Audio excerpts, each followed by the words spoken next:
Giovedì 14 febbraio 2019, una data che per il Veneto potrebbe diventare storica. Alle 19 è convocato il Consiglio dei Ministri, tra i punti all'ordine del giorno la bozza dell'autonomia della Regione.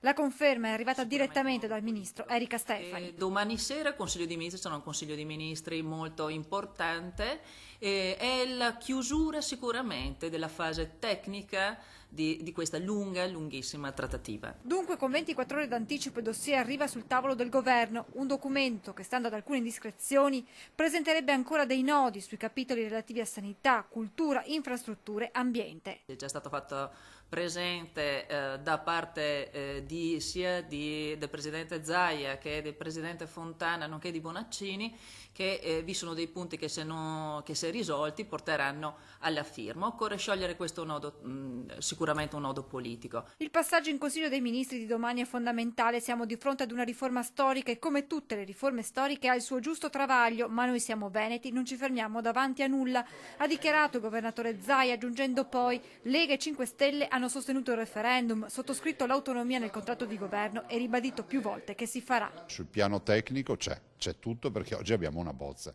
Ci sono dei punti sui quali non c'è ancora l'accordo, però io sono un inguaribile ottimista e penso che alla fine troveremo un accordo, anche perché non è una richiesta di Luca Zaia per quanto riguarda il Veneto, ma è una richiesta di 2.328.000 veneti. Rispetto al documento presentato dalla Regione ci sarebbero delle correzioni apportate dai ministeri chiave su più materie.